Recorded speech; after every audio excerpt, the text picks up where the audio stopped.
Ini coba dicatat ya. Mengenal Allah itu dibagi tiga.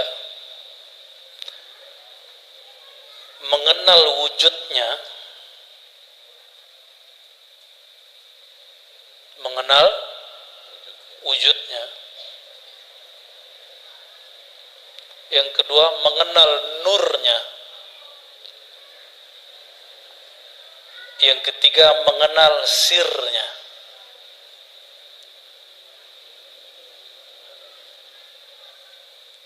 Yang boleh dibagi, jadi semenjak 2022 habis lebaran, sebelum lebaran malah bulan puasa, resmi pengajian ma'rifat pertama dan ketiga ditutup. Disisakan yang nomor 2, ma'rifat nurnya. Ya. Jadi yang pertama saya sudah nggak buka lagi, nggak bahas lagi. Yang apalagi yang ketiga, ya, sir. Dan itu kurikulum para kekasih-kekasih Allah, kalau mereka ketemu, mereka selalu ngobrolin yang tiga itu, nggak keluar dari itu. Kita kalau seneng seseorang yang diomongin apa, Bang Dik? Cantiknya, baiknya, sifatnya, wujudnya, rahasianya, kebiasaannya. Karena kita sayang sama orang itu.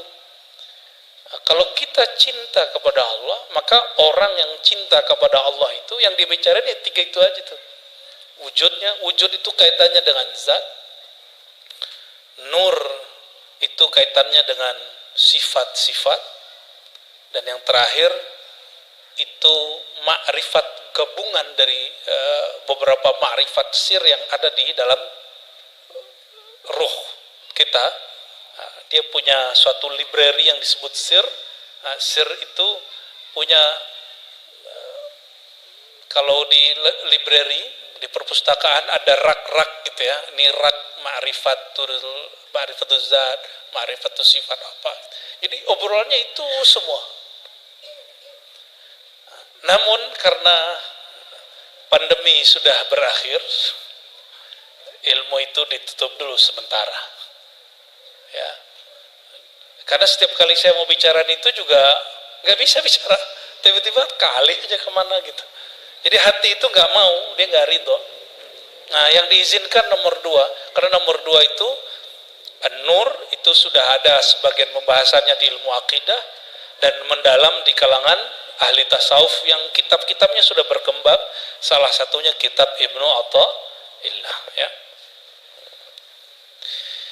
Apa kata Imam Athaillah? Mimma yadulluka, di antara yang menunjukkan, dalil yang menunjukkan engkau terhadap wujud kehebatan Allah, wujudi qahrihi ta'ala. Jadi betapa hebatnya Allah, gitu maksudnya. Engkau terhalang menyadari wujudnya dengan sesuatu yang wujud yang menghalangi itu tidak ada di sisi Allah. Nyambung nggak? Ulangi ya? Ulangi. Sebenarnya beberapa hal harus pakai whiteboard, cuma saya lagi malas saja pakai whiteboard. Allah wujud nggak? Dulu Allah sendiri apa sudah ada makhluk? Sekarang Allah masih sendiri nggak? Oke?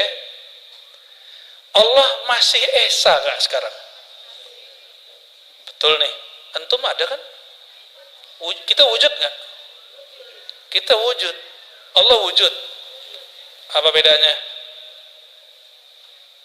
Dia benar-benar wujud dengan zatnya sendiri, sedangkan kita diwujudkan oleh selain diri kita. Maka dibagi dua wujud. Nah, ini buat peta di pikirannya. Nah, nanti lain kali bawa note ya. Bawa note. Ada wujud wajibul wujud yang dia wujud dengan zatnya sendiri. Ada yang wujud bi ghairihi, bukan dengan zatnya, tapi dia diwujudkan oleh yang lain. Nah, kita wujud sendiri atau diwujudkan oleh yang lain? Langit, malaikat, arasy, Jadi nggak usah debat Allah di aras apa bukan. Kenapa? Aras itu diwujudkan, berarti tadinya ada nggak? Terus kenapa orang debat Allah bertempat di aras atau bukan? Itu perdebatan kurang level. Kita sekarang nggak debat begitu lagi, bro. Ya, kenapa? Kita sepakat bahwa aras itu ciptaan Allah, betul? Dan Allah tidak mungkin menempel pada sesuatu yang menjadi ciptaan Dia. Allah tidak ada bersama yang Dia ciptakan. Nah, jadi aras itu ada nggak? Tapi Dia ada. Nah, maka ada wujud yang mutlak, yaitu zat Allah. Ada wujud yang tidak mutlak, yang wujud yang dibuat. Nah, dari sisi kemutlakan Allah, selain Allah dianggap ada atau tiada? Dari sisi Allah. Dari sisi Allah, Bang Dik ini ada nggak?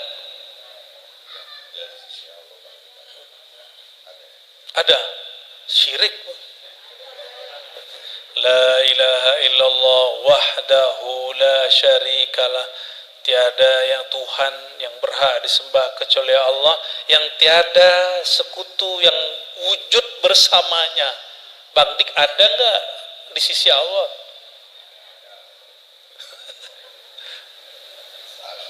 Salah lagi.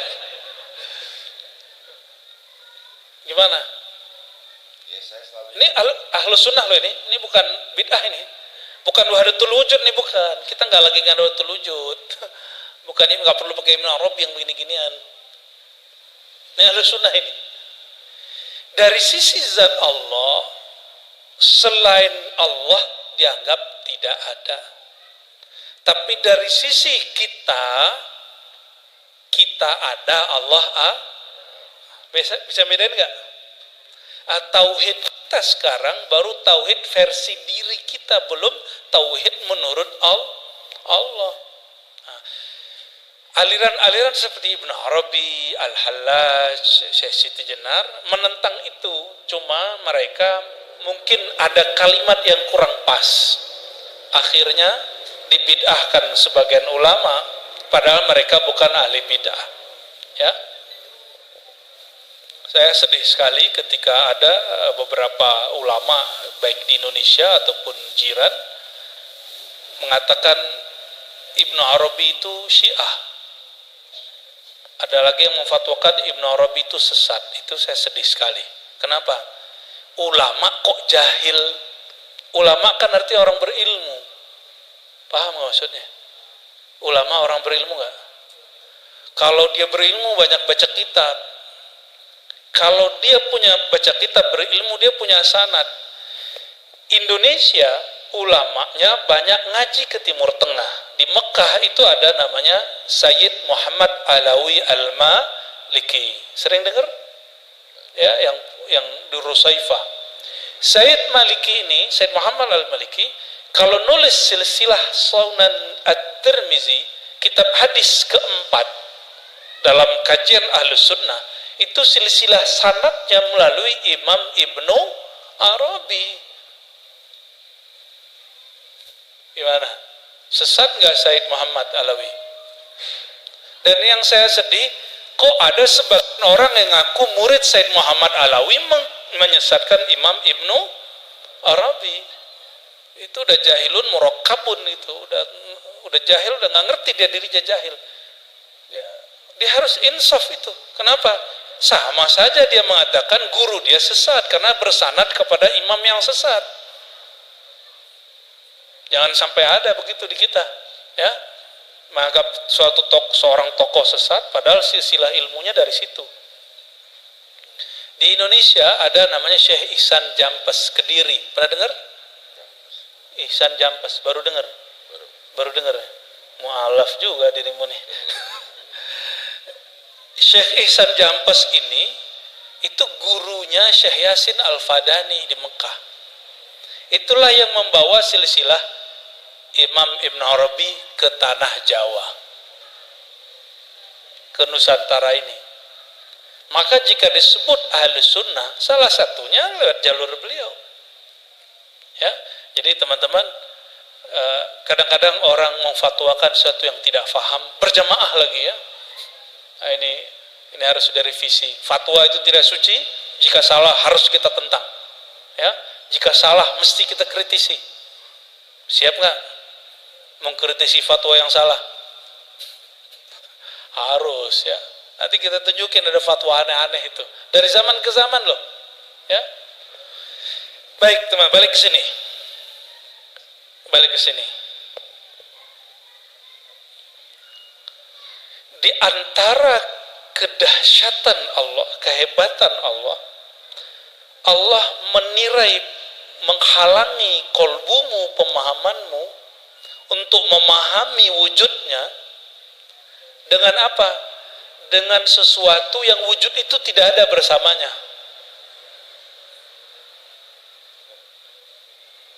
Nyambung gak? Mulai nyambung. Mulai hancur nih otaknya nih. Bahasanya itu, pilihan bahasanya keren.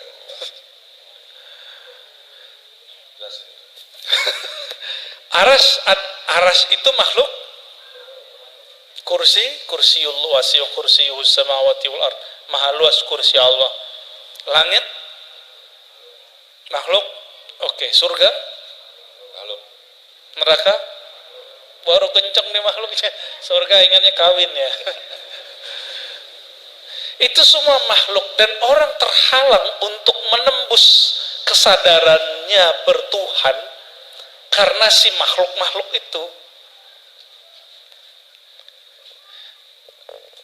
Maka di kalangan ulama kita ada dua aliran, ada ahli kalam, ahli akidah, ada ahli ma'rifat.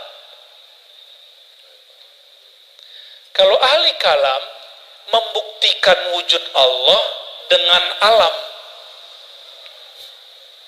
dengan adanya, apa buktinya ada Allah? Alam ini ada, pasti ada yang mencipta.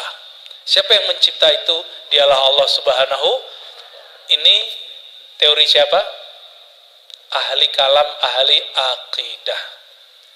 Atau pakai ayat, Qul huwallahu ahad, wa la in sa'altahum man khalaqas samawati wal arda la yaqulunna Allah.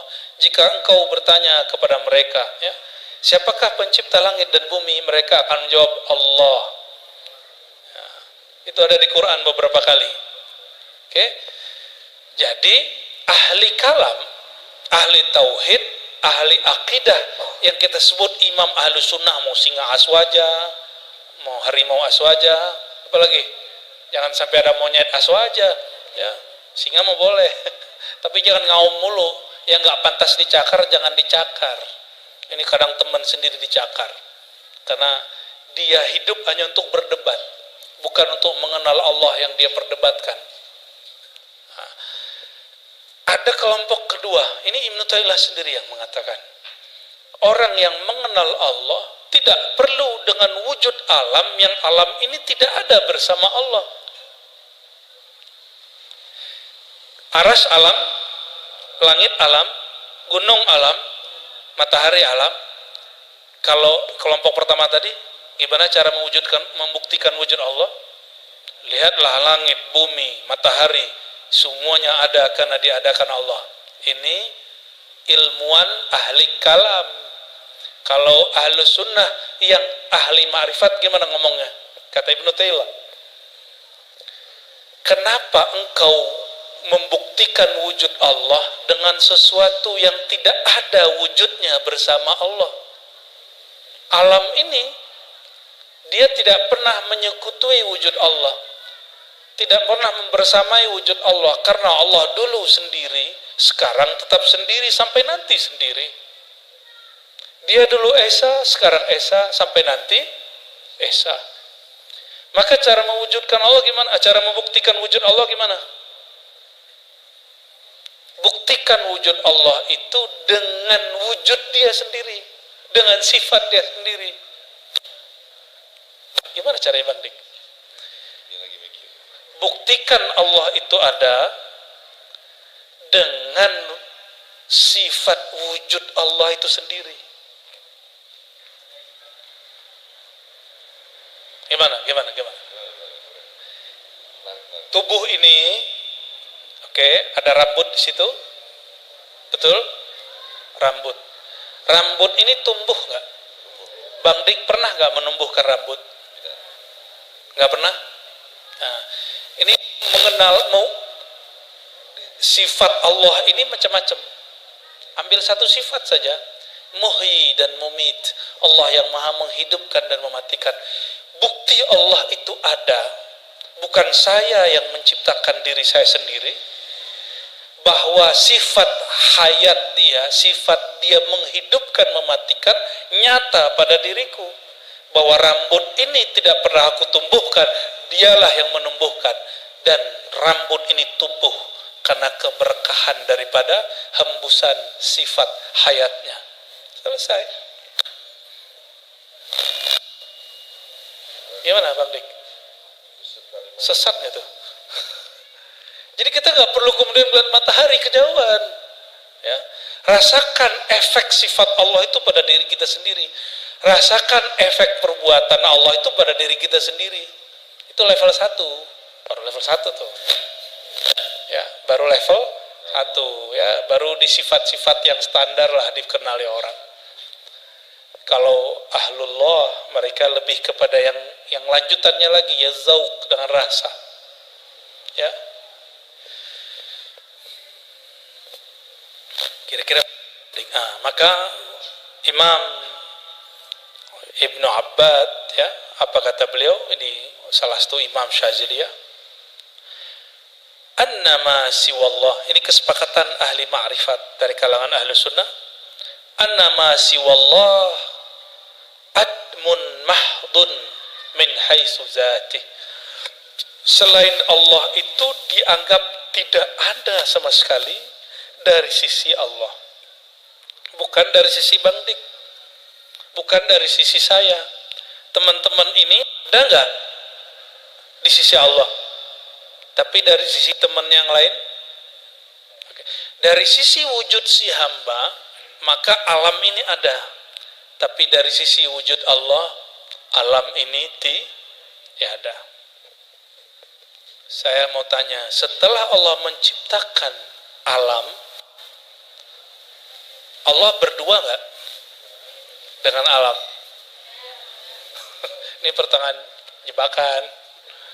Allah dulu sendiri, benar? Lalu Allah menciptakan alam. Allah jadi berdua nggak? Tetap sendiri?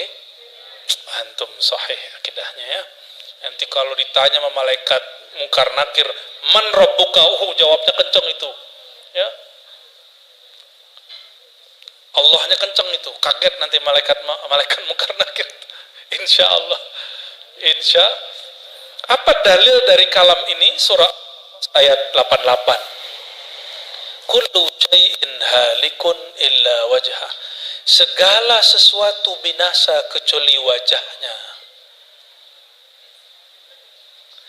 Maka Bang Dik, kalau lagi melihat peran Allah pada si rambut, itu lagi nyaksiin wajah Allah. Maka wajah, ini yang masih boleh dijelaskan. Wajah Allah itu dilihat dari dua sisi. Tolong dihafalkan, satu wajah uluhiyah. Coba, wajah yang disebut wajah mana? Ini. Apa ini?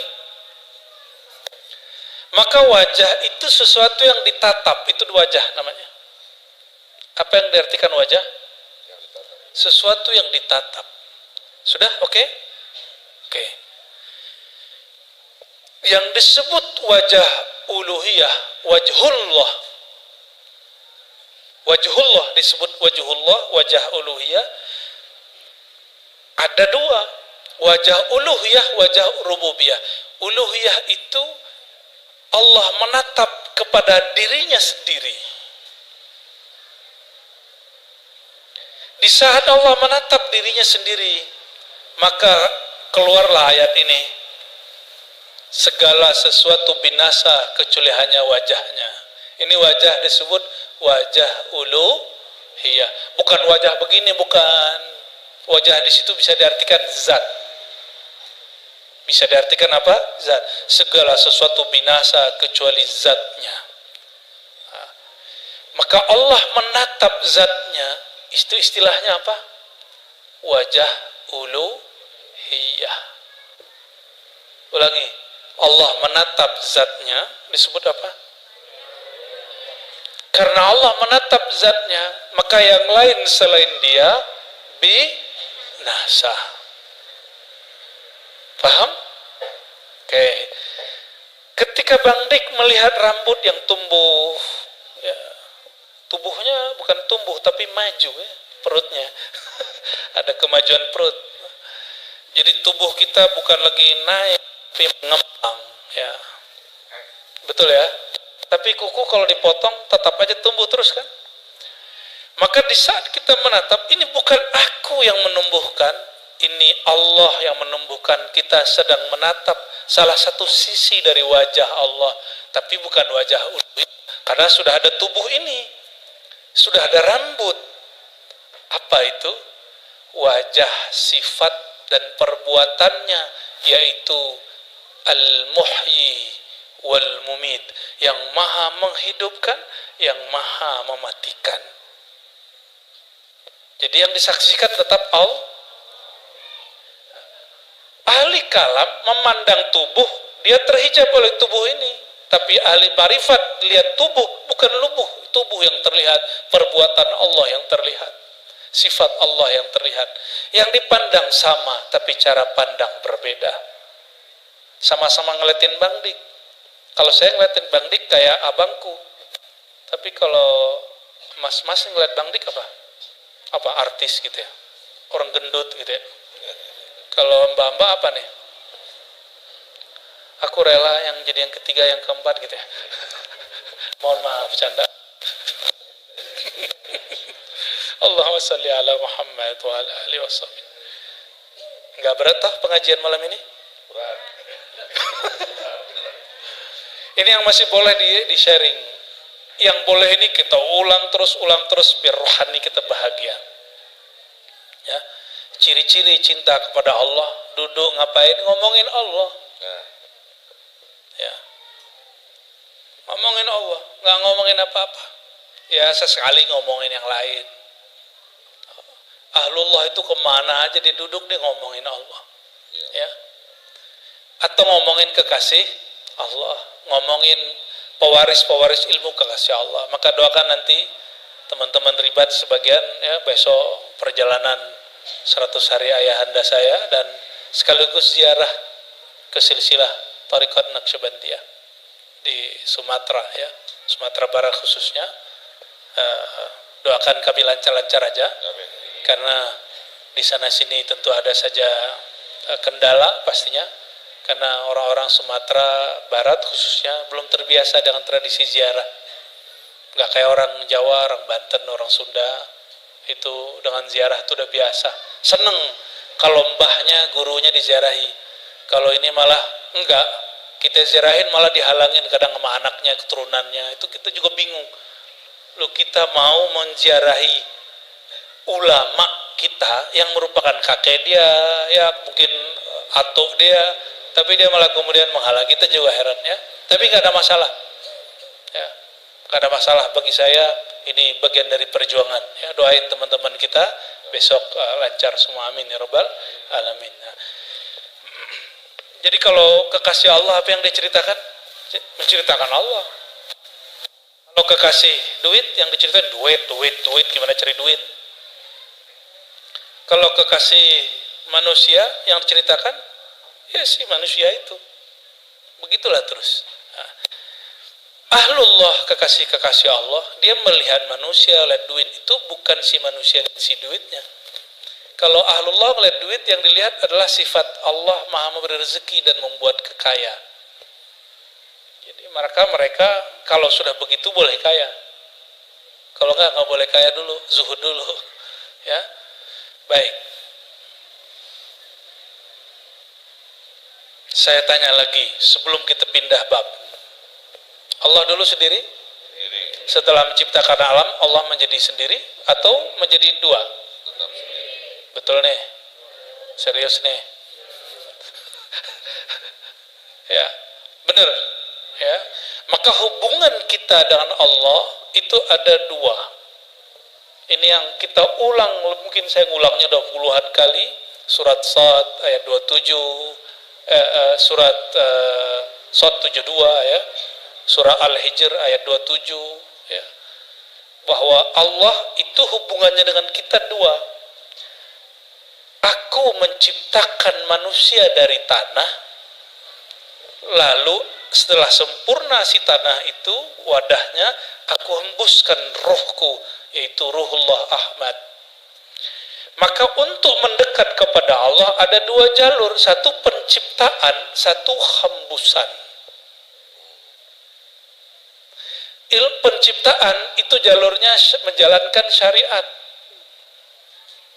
Sedangkan hembusan Allah, hembusan Ruhullah itu dengan ma'rifat. Gitu ya. Emang malam ini agak sedikit berat ini.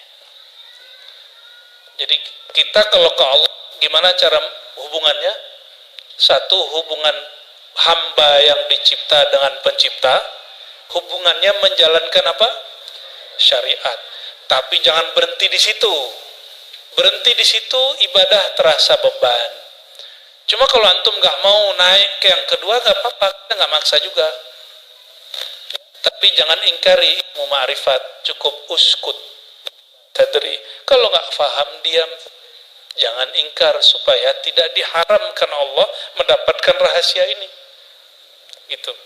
Yang kedua, ma'rifat. Jadi yang pertama bersyariat, yang kedua berma'rifat. Oleh karena itu hamba yang disebut al-insan al-kamil, dia mesti bersyariat, dia mesti berma'rifat. Kalau kurang ma'rifatnya, berarti dia menyembah, tidak tahu yang dia sembah kecuali hanya sebatas zat yang nyuruh-nyuruh, yang ngancam dengan neraka, yang ngasih iming-iming dengan surga. Itu hubungan penciptaan. Jadi kalau nyembah Allah itu hubungannya cuma hubungan penciptaan, ibadah antum nanti jadi hambar. Tapi kalau menyembah Allah dengan ma'rifat, muncullah cinta. Muncullah rasa cinta. Itu bedanya ya. Nah, kita dua paket ma'rifat ini kita ajarkan.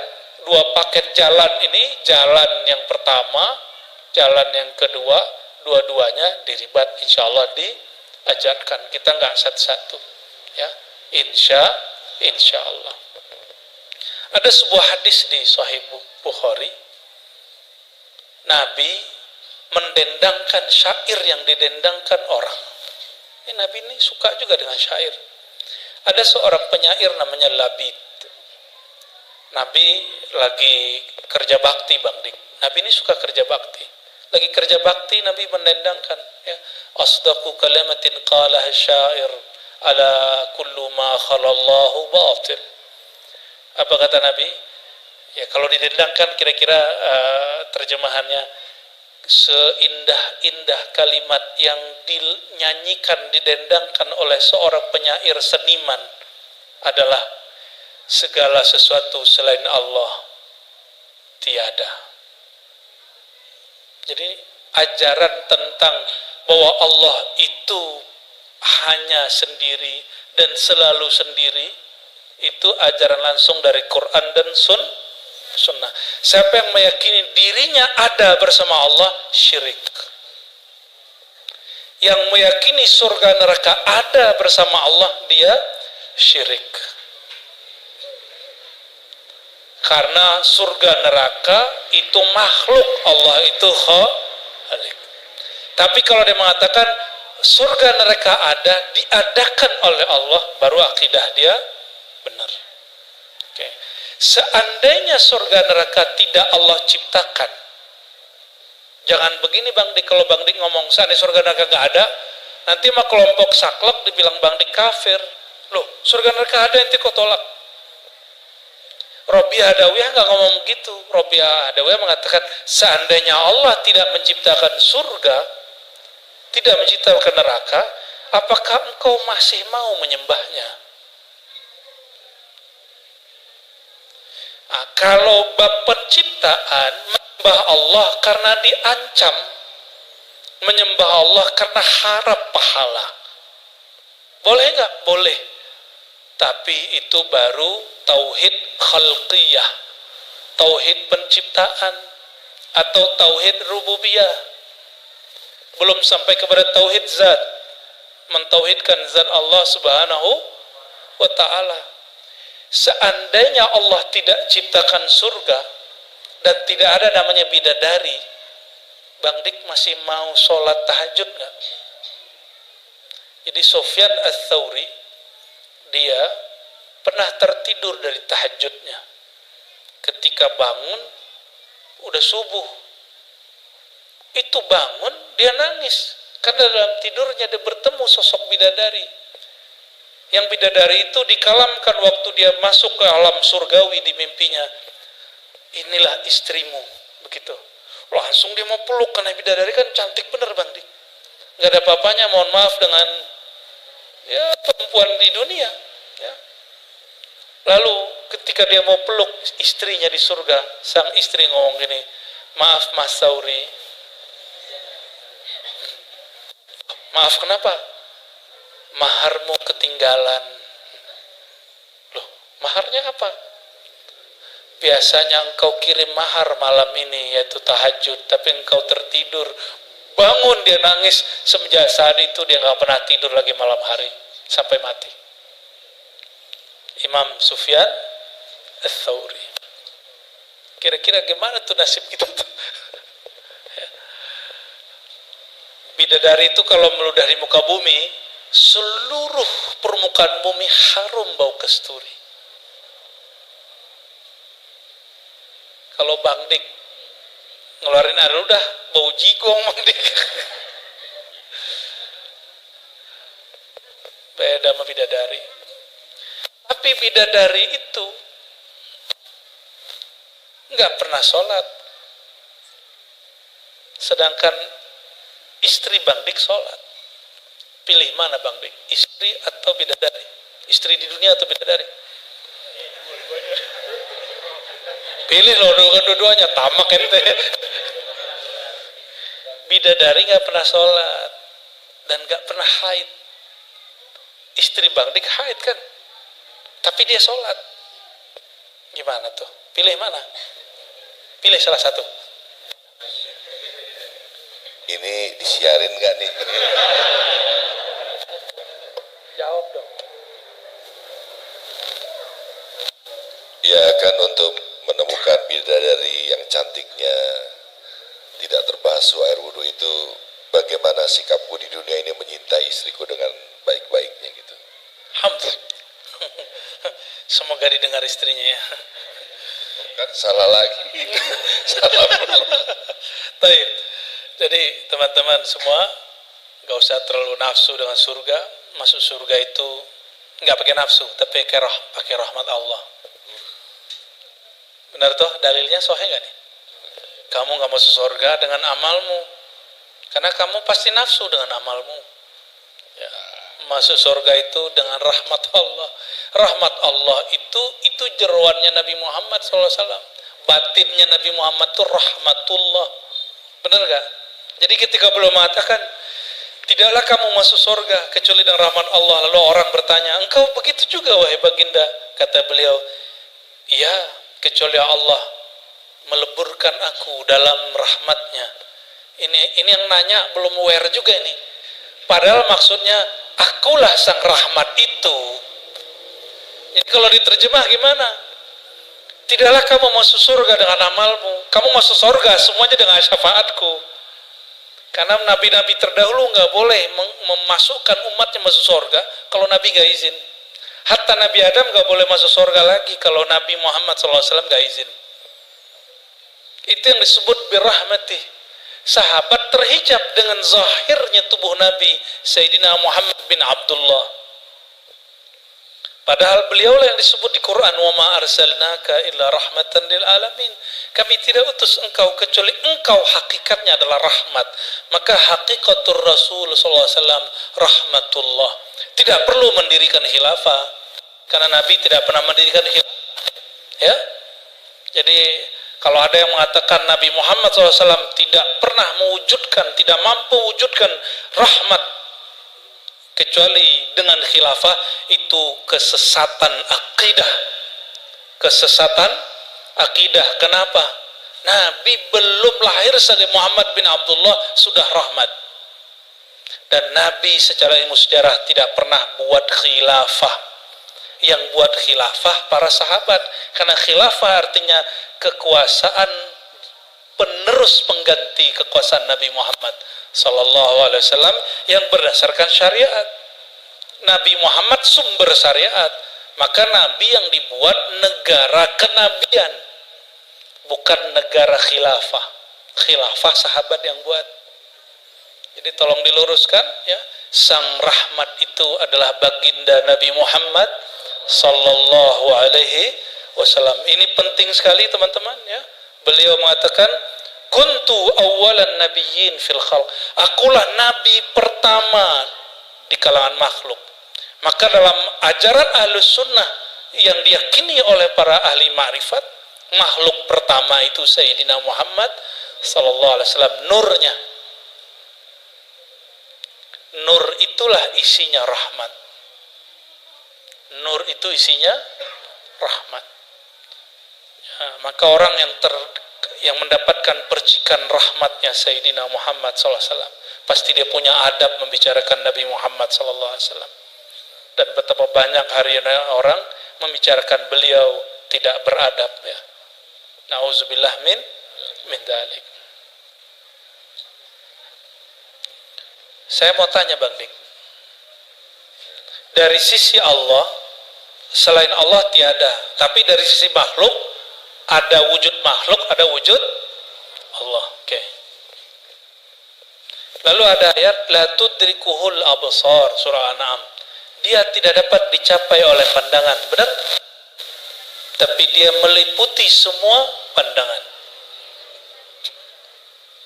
Terus gimana dengan Nabi Muhammad SAW di malam Mi'raj? Katanya memandang Allah.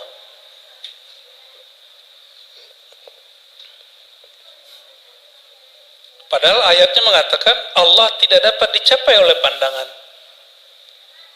Gimana? Nyambunginnya gimana? Ayo, konek ya? Nyambung? Surah Al-An'am menyebut Allah tidak dapat dicapai oleh pandangan. Tapi di hadis Isra Mi'raj, malam Mi'raj, Nabi SAW, kata Ibnu Abbas, riwayat Imam Muslim, melihat Allah. Nanti kita di surga juga akan melihat Allah. Akidah Syiah yang cenderung ke Mu'tazilah, dan Mu'tazilah semua, dan Qadariyah mengatakan, mau dulu Nabi Muhammad SAW ataupun nanti di surga, itu selama-lamanya tidak dapat melihat Allah. Itu akidah mereka. Sedangkan akidah Ahlus Sunnah, Allah itu ada atau bukan? Kullu mawjudin sahha ayyura. Ini kalam Imam Asy'ari. Segala yang wujud bisa dapat dilihat, tapi bukan oleh mata pandangan ini. Jadi ketika ini sahabat Nabi beda pendapat loh Bapak Ibu ya, saudara-saudaraku. Jangankan kita, antara Sayyidah Aisyah dengan Ibnu Abbas beda pandangan. Kata Sayyidah Aisyah hanya melihat cahaya, kata Ibnu Abbas enggak, melihat Allah. Nah, gimana caranya untuk mengatasi itu? Ternyata ada satu hadis qudsi di Sahih Bukhari. Hadis Sahih Bukhari. Ya, ini salah satu hadis yang menjadi pilar dalam ilmu ma'rifatullah. Apa itu? Allah berkalam, ya, la yazalu 'abdi yataqarrabu ilayya bin nawafil. Hambaku senantiasalah mendekatkan diri kepadaku dengan amal-amal tambahan, ma'rifat tambahan. Hatta uhibbahu, sehingga aku cinta kepadanya. Fa idza ahbabtuhu, jika aku telah mencintainya, aku gantilah pendengaran dia menjadi pendengaranku, pandangan dia menjadi pandanganku. Ya. Waduh, baca hadis kursi ada lampu yang jatuh. Untung bukan jatuh hati. Coba ulangi hadisnya. Apabila aku mencintai sang hamba, aku ubah pendengarannya menjadi pendengaranku, pandangan dia menjadi pandanganku. Oleh Imam Hakim Tirmizi, beliau punya sanad sendiri kepada Rasulullah, ditambahin fuadnya berfikir, bertafakur itu dengan fuadku, kalamnya berkalam dengan kalamku. Apa maksudnya? Oh, ternyata babnya bab cinta. Allah kalau jatuh cinta kepada hamba, maka hambanya disebut Habib, Al-Habib. Yang bergerak Al-Habib secara mutlak hanya Sayyidina Muhammad SAW. Habib-Habib hari ini cuma dapat berkah darah sang Al-Habib. Maka Al-Habib hari ini secara batiniah belum tentu Habib, mohon maaf para Habib. Secara darah iya, darah Sayyid sebenarnya, belum semua Sayyid itu disebut Habib. Habib itu makom baginda Nabi Muhammad SAW. Makom apa? Makom ditukarnya sifat kemanusiaan dia dengan sifat nur rububiyahnya Allah. Sehingga dia memandang bukan lagi dengan pandangan dia, tapi Allah lah yang memandang saat itu. Kenapa? Jika telah nyata Allah pada seseorang, dia tidak lagi memandang dengan matanya, tapi Allah lenyapkan mata dia, Allah lenyapkan pandang dia. Yang memandang saat itu hanya Allah. Di saat itu baru kita faham Nabi Muhammad SAW itu kekasih Allah, bukan? Beliaulah al-fani fi hubbillah, zat sosok yang fana, lenyap, lebur dalam cinta Allah. Maka beliau memandang bukan lagi dengan basar Muhammad bin Abdullah, tapi dengan Muhammad Habibullah. Kalau dengan pandangan Sayyidina Muhammad Habibullah, pandangannya adalah pandangan Allah, pendengarannya adalah pendengaran Allah. Tapi ini disebut sisi rububiyah, nur rububiyahnya Allah terbit pada diri Sayyidina Muhammad SAW. Di saat itulah Allah izinkan sang Habib memandang kekasihnya. Ya, selamat pusing. Ya. Nah, maka kalau nggak percaya ya mengenai pandang memandang wujud ini, silakan buka syarah Ibnu Abbad. Ini syarah kitab Ahlus Sunnah dalam tasawuf. Karena banyak hari ini yang ngaku-ngaku ingin membersihkan tasawuf dari ajaran yang sesat. Ternyata di kitab begini yang basic aja nggak baca. Ini kitab basic. Kitab yang tinggi-tinggi ada lagi di atas ini. Dan ini mengajarkan tentang ru'yat, mengajarkan tentang wujud mutlak. Ya, standar.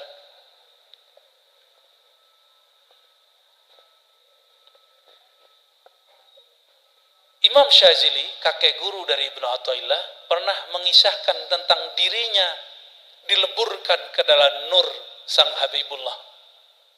Jadi yang boleh memandang Allah kan cuma kekasih, yaitu Sayyidina Muhammad SAW. Maka at-tariq al-wahid fi ru'yatillah al-fana fi hubbi habibillah. Jadi satu-satunya jalan untuk memandang Allah, mengenal Allah hanyalah lebur dalam mencintai sang kekasih Allah. Maka nanti kita dipinjamkan basornya, dipinjamkan samanya, baru diizinkan memandang. Sayyidina Abul Hasan Syazili, karena manhaj tasawufnya Ahlus Sunnah, termasuk Jatman, Jami'ah, Thariqah, Mutabarah, katanya ikut Imam Syazili. Imam Syazili mengatakan apa? Aku pernah dianugerahi ru'yatullah. Ngiling itu. Ada di sini dengan lafaz yang lebih vulgar lagi ya. Kalau di kitab At-Tanbih Syarah Hikam Thailah ada di halaman 220. Ya. Qawiya alaih syuhud marrah. Penyaksian terhadap Allah begitu kuat rasanya pada diriku. Lalu aku bermohon, fasa'altuhu ayastura dzalika anni. Lalu aku bermohon, ya Allah, tutuplah musyahadah memandang ini daripada engkau. Enggak usah. Faqila li, tapi tiba ada yang membisikkan, kalau engkau meminta kalamnya Musa, ruhnya Isa, pilihannya Sayyidina Muhammad, itu baru bermasalah. Tapi mintalah ayyukawiyaka, untuk menguatkan engkau dalam cinta kepadanya, baru sanggup menyemandang Allah Subhanahu wa ta'ala. Maka saya boleh buat satu kaedah, ya, kesiapanmu, ya, ista'daduka li ru'yatihi, kesiapanmu untuk memandangnya bergantung kepada isti'daduka li mahabbati habibihi atau li hubbi habibihi. Sejauh mana engkau mencintainya, sejauh itulah hakmu memandang Allah. Jadi nanti di akhirat kan ada salah satu surga memandang. Surga itu ada surga syahwat, kawin sama 72 bidadari. Mau gak? Jomblo-jomblo? Mau ente? Satu aja belum, ya. Kuat gak tuh 70 ntar? Ini 70 loh, belum lagi dayang-dayangnya itu.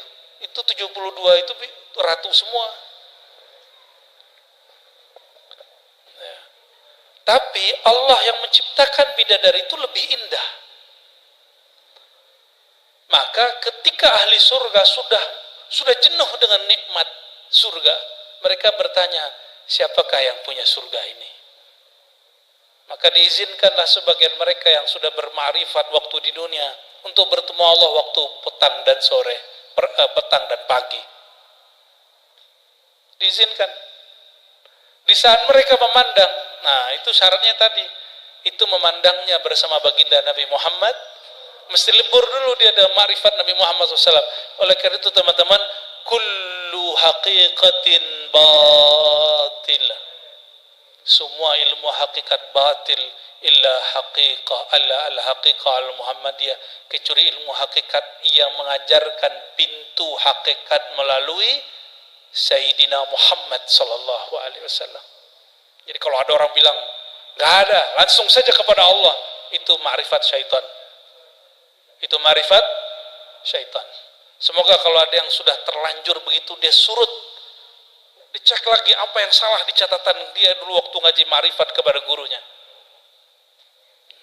Gak ada Muhammad, katanya Muhammad dalam diri kita. Itu suul adab itu, ya.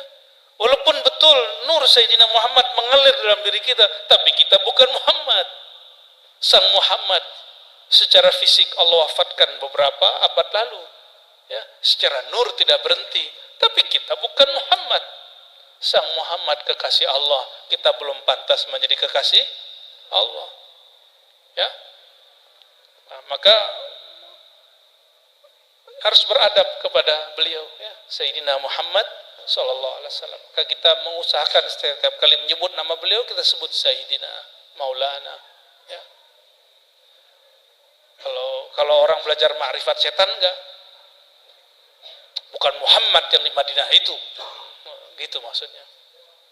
Pakai ayat lagi, laqad ja'akum rasulun min anfusikum, surat Taubah, sungguh telah datang kepada kamu rasul dari dalam diri kamu. Jadi ada rasul dalam dirimu, bro. Kata siapa? Ini hati-hati, ini ma'rifatnya bisa melenceng nih, ya. Kita tidak mengatakan orang ini sesat mutlak, tapi hati-hati, ini penafsiran berbahaya. Ini penafsiran berbahaya. Baik teman-teman semua,